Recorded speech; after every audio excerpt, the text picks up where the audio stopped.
Ready to roll? Good. Is Dave coming back or is Dave out? He just. Dave's doing that one. Oh, is he got over there? Oh yeah, he's got to train these guys. Yeah. Okay. All right, Coach. I think we're ready. Yeah, obviously excited to get started. Year 5 for me. Football team 135 for the University of Missouri. So we have a lot of things to get done over the course of the next 17 fall camp practices and 25 before our first game. I've got a couple of things to announce. With the recent changes in the NCAA rules, I have a few staff adjustments that will allow us to operate more efficiently and I think put us in a better position to be successful and maximize the talents and abilities of our coaching staff. First, Coach Link is going to go back to what he did the first 2 years, which will be a full focus on special teams. Him and Brock Olivo will be special teams coordinators and assistant special teams. Coach Link will still serve as an offensive assistant, but his primary responsibilities will be on the special teams organization. Durham Cato will be promoted to the day-to-day tight ends coach. You'll get a chance to visit with him today. Other notable adjustments on the offensive side of the ball, Sean Gleason, who joined our staff this past summer, will be as offensive assistant, and he'll work with the quarterbacks. Jack Abercrombie has been promoted to assistant offensive line coach.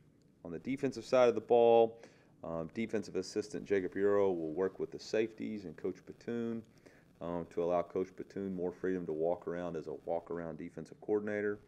Chris Ball, who we hired, former head coach at NIU, will be a defensive assistant with the linebackers. David Blackwell will be a defensive assistant with the defensive tackles. That will allow Al Davis to be the defensive line coach. Nothing will change in the way that we operate on a day-to-day basis. David's been helping with that room. And then Brian Hamilton, we hired recently, will be a defensive assistant. So, again, it helps us to maximize everybody's role and be better suited to take advantage of the coaches that we have on staff. From a player update, Chris Cray and Isaac Thompson will be medically redshirting. Their injuries were just too significant for them to continue and play football at the highest levels.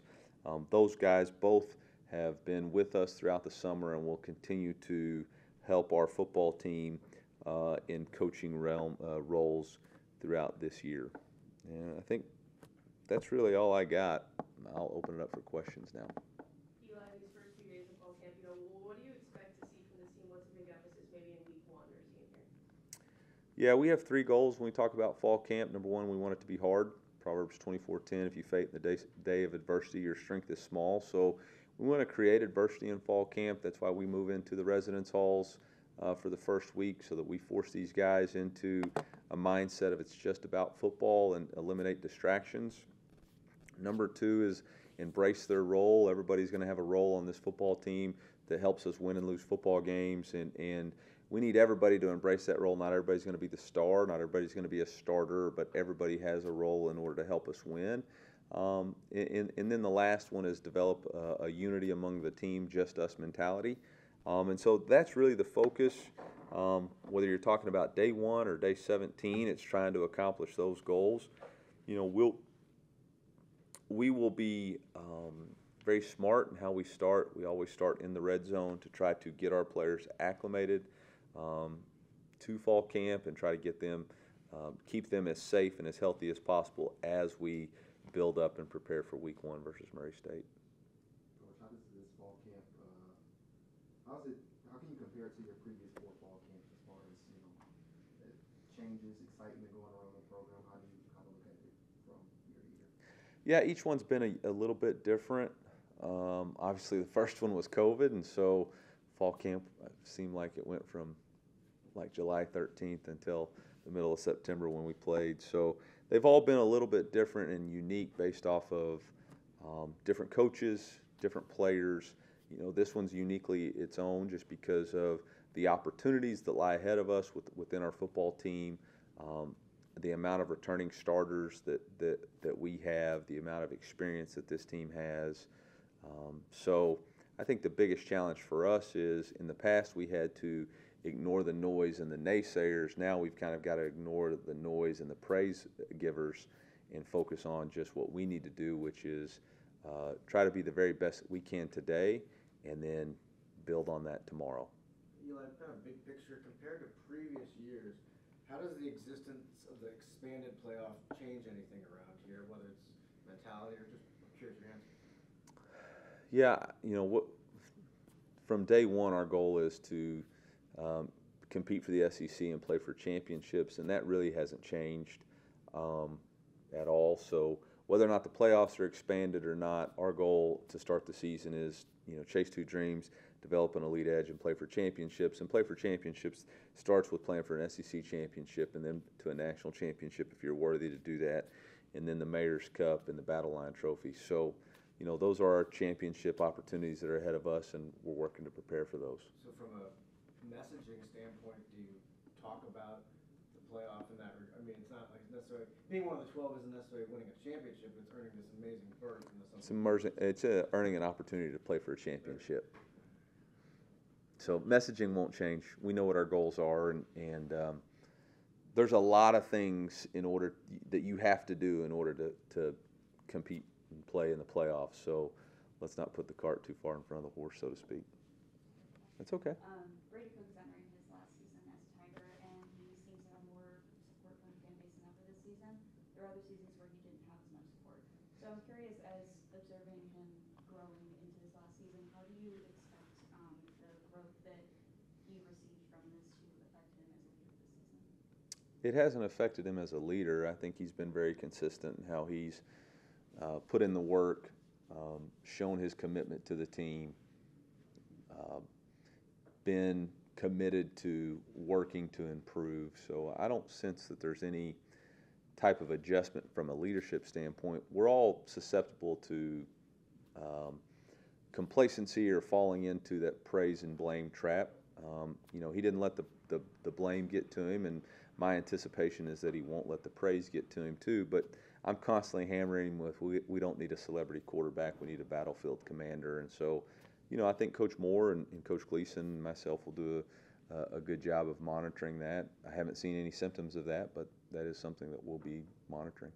On that goal of developing unity that you talked about and that just us mentality. Yep. You guys talked a lot about last year how fall camp was so important to really creating that something to prove mindset.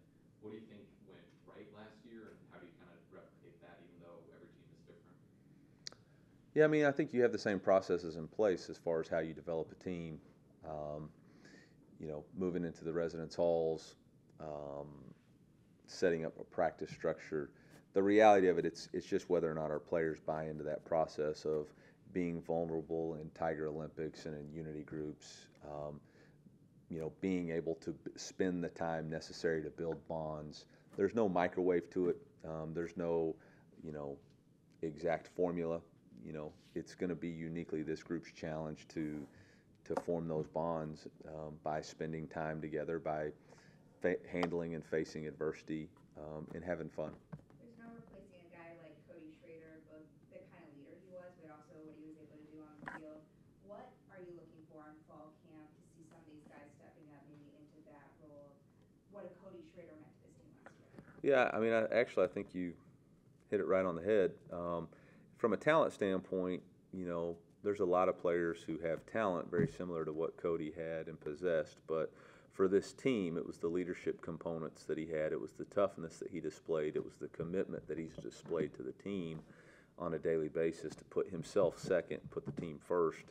And whether that was his body, whether that was the way he prepared, those are the things that we've got to find.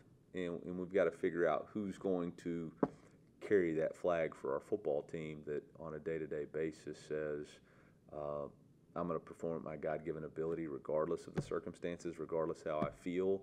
I'm going to put my needs behind the needs of the team. I'm going to support the coaches and the coaches' decisions with everything I have. I'm going to make sure that I'm constantly putting myself in the best position possible so that I can contribute to the team.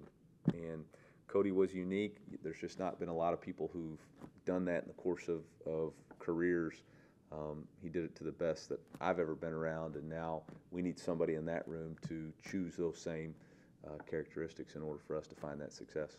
You know, we talk about blocking out the praise and obviously the high expectations going into this year. Obviously last year the motto is something to prove. Do you feel like that's kind of molded in a different way this year? Do you kind of feel that same motto? Does it just feel a little bit different? No, I think we still have a lot to prove. And you know, sometimes we get caught in trying to chase the next motto or whatever. Sometimes mottos just kind of fit. And for us, we just something to prove 24. You know, we all still have a lot to prove, whether that's to the outside people or to the group within. You know, the Joseph Charlestons, the Mookie Coopers, the Theo Weises that chose to come back, the Christian Williams that said, I want to give one more year, maybe to the Marcus Carrolls, the Nate Noels, the Zion Youngs, the Darius Smith, the Champ Flags who chose to be a part of our team. We need to prove that that was the right decision for them. Coach, with Brady, what do you need him to be on the field as a quarterback for this team to go where you want it to go? Yeah, I mean, we need him to continue to be consistent. Ball distributor, one of the reasons for our success offensively was the lack of turnovers.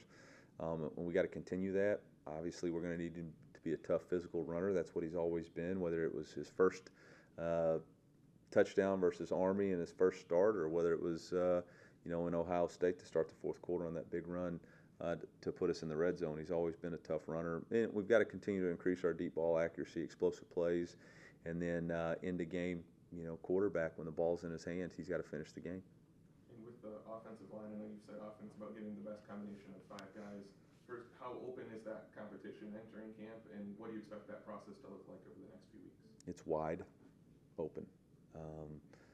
You know, our number one core value is always compete, and that's whether you're a returning starter or whether you're a transfer.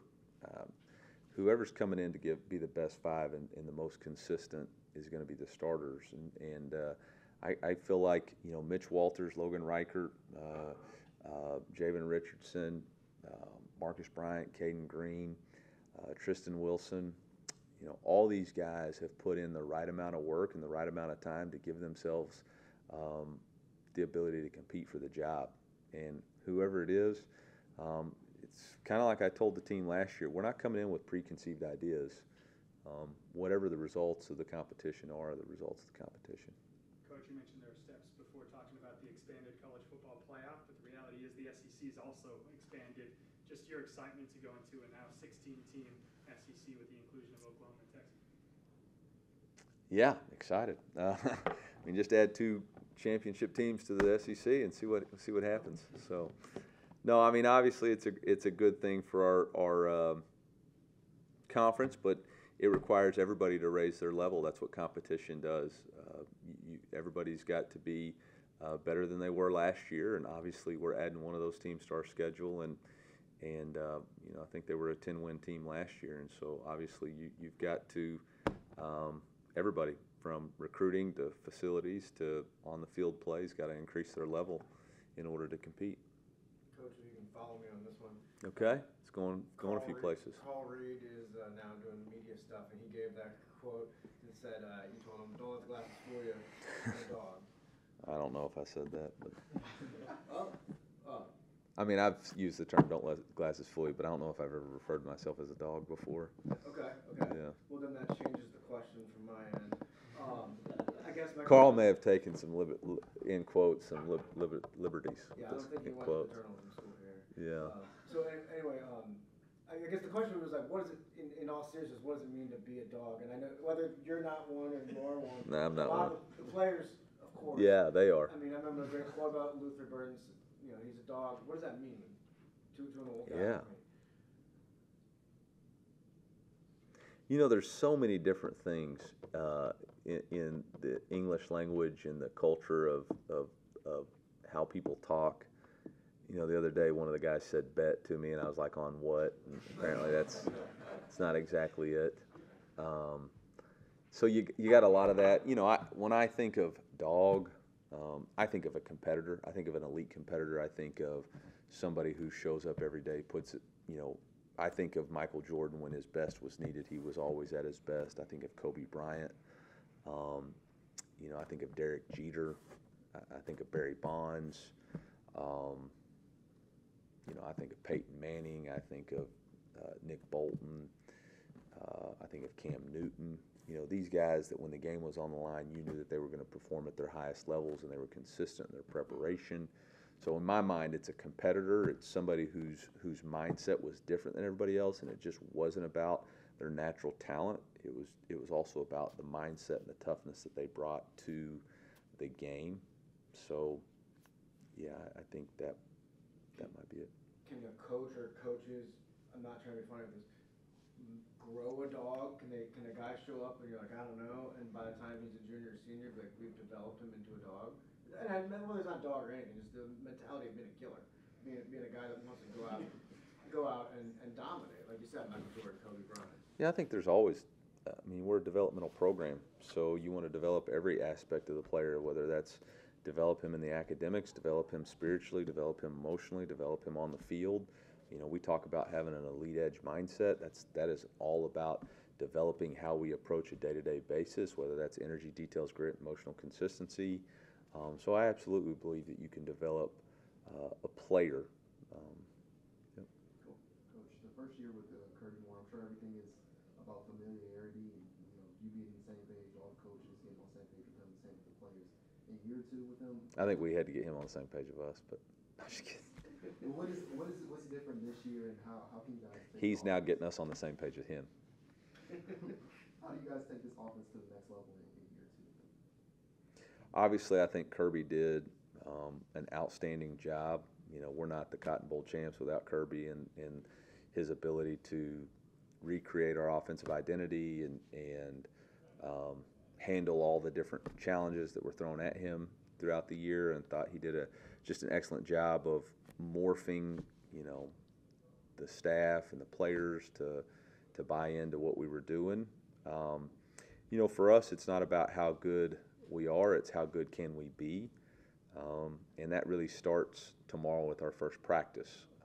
And everybody has a unique talent, but individual talent is not going to be enough for us to be successful offensively. We're going to have to really focus on our fundamentals and improve fundamentally. We're going to have to figure out who our front five are so that we can work together. We're going to have to figure out, what is the rotation of wide receivers and how consistent we can be throwing the football and protecting the quarterback. So there's a lot of work to do. There's a lot of potential, but there's a lot of work to do before we know how good we can be. Along with replacing Cody Schrader as a leader, you need to replace a lot of offensive production, especially on the ground. How are you approaching the running backs in this fall camp, and what do you need to see from each guy to have confidence going into the season? Yeah, it's an open competition full of talented players to display what they can do.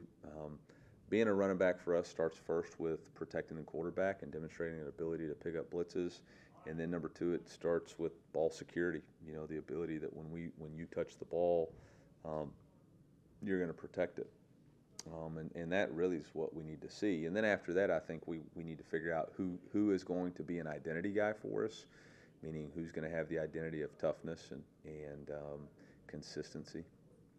Coach, were you surprised to see just one a preseason all-conference player a couple weeks ago, and have you already started to use that as a motivational tool for the guys? Yeah, if you say ignore the noise when it's positive, you also got to say ignore the noise when it's negative. We currently don't have an SID, so I just blame it on that. Coach, not to take us through your whole roster, but obviously in St. Louis we loved the trio on the offensive end last year. Just curious, the next phase of St. Louis products, maybe Brett Norfleet, Marvin Burks Jr., what you've seen from them on the offensive and defensive end? Yeah, I think for us, obviously last year was a special year with the guys from St. Louis contributing at a high level, but we've been able to recruit very consistently from that area, and there's other guys that are going to have the opportunities. Obviously, Brett had a fantastic year last year as a true freshman, and I even think Marvin did some outstanding things. Look for him to compete at the safety position, be a guy who competes on four-core special teams. Come on in. But we're also looking for guys like Marquise Graciel, Jamal Roberts, guys, Jamarian Wayne, guys who haven't quite, Jamarian did a lot of really good stuff for us last year on special teams, and now it's just another opportunity for him to compete and try to earn a bigger role. I think Marquise is going to have to step up for us in that defensive tackle position. We know he has the talent to do that. It's just about the consistency every day. Jamal Roberts has been a guy who, really flashed for us in fall camp last year, and now it's his opportunity to compete again for that job, but also expand his role and see if he can't play on some special teams and really find ways for us to win. Excited to get Toriano Pride Jr. back, a transfer who's a guy that we really recruited hard as a freshman and didn't quite get it done, but now he's got an opportunity to compete. Nick DeLoach is a guy from Cahokia who was under recruited in our opinion and really had an outstanding spring and did a tremendous job in the weight room and has got an opportunity to compete for a starting position there. So all those guys from that region, I think one of the things that we did early was we took a lot of St. Louis guys. Now I think we're doing a really good job of taking the right St. Louis guys and getting the right guys who fit us and fit our program. Coach, how do you approach a guy like Williams Winery who's coming in with a lot of hype as he's going through his first few practices? Yeah, I just need him to make sure his shoes are tied and he's taped up, ready to go. Everything else will take care of himself. He's plenty talented enough. The key for us is to not put too many expectations on him. Just let him learn the standards of how we operate on a day-to-day basis, and when it's his opportunity, he'll take advantage of it. The good news is for him, he doesn't have to feel any pressure like okay. He doesn't have to feel any pressure about like he's got to come in right now and save the day. Like we've got a lot of really good players in the defensive end position, and now he can just come in and get up to speed as quick as possible and then use his natural giftings and abilities. Can somebody put a sign up or stand outside so that we don't have this happen 4 more times? Hey, Coach, yesterday, St. Louis Cardinals manager made a good point about young players. He was talking about how they have to, since they're on social media, they have to navigate social media, fans and everybody coming at them. Well, everybody in your team is young, college age. What is it like in 2024 with athletes having access to fans, vice versa, all the time, 24/7? I mean, I think that's probably the most challenging part of our sport, especially when the way that you make money is through your name, image, and likeness. So you need to be building a personal brand, but also understanding that you don't have to be defined by the opinions of others. It's something that you got to work really hard to do. You got to work really hard to separate yourself from your phone and figure out who you are as a person and understand that social media is both positive and negative, and you can't get caught up in either one of them. You can use it for a tool, but don't use it for an identity. What is Blake Craig showing you to give you confidence with the change of that position? I mean, I thought he was very consistent for us in the spring, but we're not going to know anything about that competition until we put the pressure on him, and he's going to have to make some kicks. So we'll see. A lot left to be proven there. Talk for 1 or 2 more. Got time. The jump Luther Burden made from year 1 to year 2 was obviously sizable. What do you see from him coming into this year, even maturing as a player and even as a person? I think the maturity from Luther, more than the statistical maturity, was, his first year after a game where he didn't have as many catches as he liked. We took all our stuff off of social media and, created a story about that, and then, fast forward to a year after the Tennessee and Arkansas games when the conversation comes about Cody Schrader. Luther Burden's his biggest cheerleader, and to me, that's the biggest growth, is a great player who's very gifted and can change the game, but he's more concerned about the team and the team winning and how he can positively affect the team. Yesterday he held a camp back in East St. Louis for 350 kids, was totally free to give back to his community. He's a young man who's really matured into understanding that it's bigger than him, and if he'll use his platform in a positive way, good things will happen for him. Coach, what did last year do for you personally? As a coach who's been coaching for quite some time, to win a Cotton Bowl, 11-2 record, what does that success do for you as a coach who's been in the game? I mean, me personally, didn't really change much for me. You know, we've been around winning a lot, been blessed to be around a lot of winning programs. I think more than anything just was a reaffirmation that our process works, that our core values work, that the things that we believed in, you know, we had an unwavering belief and faith that it was going to work here. It's just a matter of putting that and getting that results.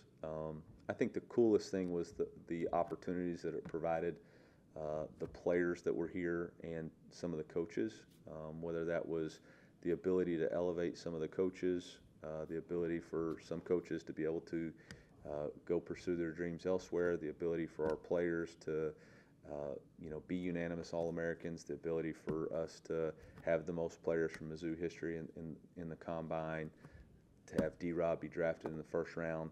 You know, in order for all of that to happen, we needed to have a certain level of success and achievement. And, you know, I always believed, and I think we always believed it could happen, but for it to happen, I think it was really wasn't about me and really didn't do anything for me. It was more about what it did for everybody else. Talked about the need to improve on red zone efficiency. What does the process of kind of implementing that in these practices and meetings over the next few weeks look like, and who are some key guys you think can help in that area? Yeah, you know, you get what you emphasize, you encourage what you tolerate, and so obviously we needed to emphasize the red zone. We're starting in the red zone, which is, you know, for their player safety, but also for us as a mentality and for our coaches that we've prepared. You know, we spent the better part of 6 weeks really refining what this install and what are the plays that we wanted to get specifically repped. We're going to do a little less scripting and more calling it. So even tomorrow, first and goal from the 10, play it out, no scripts. You know, both sides of the ball just have to call and react to those calls. I thought Coach Moore did a really good study on, you know, red zone plays, what was effective both NFL and college, what are some things that we could potentially add. But the biggest area of growth for us has got to be third and goal calls. That was where we struggled the most in the red zone, was third and goal. So, you know, how do we get better at those? Got time for one more if anyone's got one. Coach, your wide receiver group as a whole pretty much all comes back. You talked about Luther, but how big, what's their ceiling, how big would they be for you guys' success? You know, I challenged Coach Peeler and for him to challenge the wide receiver room. Very talented, as skilled as any group I've ever seen from 1 through 11. But the challenge for them is to be uncommonly unselfish. You know, wide receivers tend to be, you know, want the game to be played through them. Can we be uncommonly unselfish and celebrate the group's success or the team's success? You know, and whether I'm getting the ball or whether or not I'm featured, is that going to affect, you know, the energy that I play with, or will I be as excited if I throw the block that ends up springing a touchdown, or if I run the route that creates a double team that allows somebody else to be open? That to me is going to be the biggest challenge. You know, Theo Weiss is an incredible wide receiver, one of the best deep ball catch guys that I've seen. You know, 50-50 balls. He has a tremendous knack of coming down with. Mookie Cooper's consistent, dynamic with a ball in his hand. Luther Burden. We obviously know about Mekhi Miller. You know, clutch. You know, Miller time, third downs. Marquise Johnson, a guy who's got elite speed. Josh Manning, spring game MVP. Had one of the best off seasons of anybody from any metric standpoint that we had. You know, you got Courtney Crutchfield coming in, you got James Madison coming in, you got Daniel Blood, who had a big-time third down catch versus LSU last year. You got Logan Muckey, who plays on multiple special teams. You got Noah Flaskamp, who's been consistent. So a lot of talent, but can we be uncommonly unselfish in that it's bigger than just my own personal goals? It's really about what this team can accomplish. All right, Coach, thanks. Thank you. We'll get you guys, we'll head into the show